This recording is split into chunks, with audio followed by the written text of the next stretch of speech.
আজকে আমি আপনাদেরকে একটা জিনিস দেখাবো যেটা আমার বুঝে আসছে না।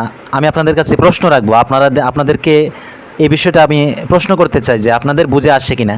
উনি হচ্ছেন ডক্টর মিজানুর রহমান আজহারি, যিনি বাংলাদেশের একজন পপুলার একজন ইসলামিক লেকচারার, একজন বক্তা, যার ওয়াজে হাজার হাজার মানুষ হয়, যার ওয়াজে হাজার হাজার বললে ভুল হবে, লক্ষ লক্ষ মানুষ হয়। আর ইনি হচ্ছেন থটস অফ বিল্লাল ভাই, মানে যার ভিডিওতেও নাকি মিলিয়ন মিলিয়ন ভিউজ হয় এবং তিনিও অনেক মোটিভেশনাল স্পিক দিয়ে থাকেন, বিভিন্ন কথাবার্তা বলে থাকেন। এখন কথা হচ্ছে, এই মিজানুর রহমান আজহারি সাহেবও একটি বই লিখেছেন আর ইনিও একটি বই লিখেছেন।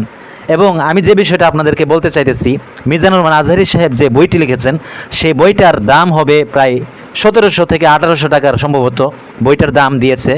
আবার ইনি যে বইটা লিখেছেন এই বইটার দাম 1000 টাকা। মিজানুর রহমান আজহারি সাহেবের যে বইটা, এটা আপনারা স্ক্রিনে দেখতে পাচ্ছেন যে এটা কতটুকু মোটা হবে। আমার কাছে এখানে একটা বই আছে, ধরেন এর থেকে বেশি মোটা হবে বলে মনে হয় না। আমার কাছে যে বইটা আছে এটার মুদ্রিত দাম হচ্ছে 350 টাকার মতো। দেখেন এটা যথেষ্ট মোটা একটা বই, আর এর পৃষ্ঠাগুলোও কিন্তু খুবই মজবুত এবং শক্ত। আর এদিকে থটস অফ বিল্লাল ভাই যে বই লেখছে রে ভাই, ওইটার কথা কি বলবো। ওইটার মধ্যে সম্ভবত 60 না 70 পৃষ্ঠার মতো আছে এবং প্রতি পৃষ্ঠায় 4 থেকে 5 লাইন করে লেখা, এর বেশি লেখা নাই। আর ওইটার মূল্য দিয়ে দিছে 1000 টাকা।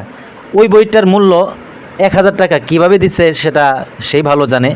আর ওই বইটা ঠিক এই বইটার মতো হবে, এই যে বইটা দেখতে পাচ্ছেন সেম এই বইটার মতোই হবে, এর থেকে বেশি মোটা কখনোই হবে না, বরং এর থেকে আরও চিকন হবে, অবশ্যই চিকন হবে। কারণ এই বইটার পৃষ্ঠা হচ্ছে প্রায় ধরেন 127 পৃষ্ঠা পর্যন্ত আছে, 28 পৃষ্ঠা পর্যন্ত, কিন্তু ওইটা মাত্র 70 পৃষ্ঠার বই। একটা 70 পৃষ্ঠা থেকে আরও কম হবে, আমার সঠিক জানা নাই।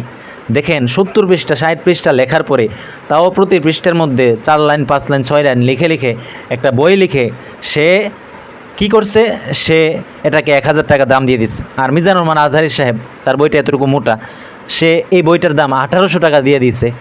এটা আসলে কি আমরা বুঝতে পারি না। এটা কি মানুষের আবেগ নিয়ে খেলা হচ্ছে, মানুষের আবেগ নিয়ে যে তাদেরকে মানুষ পছন্দ করে।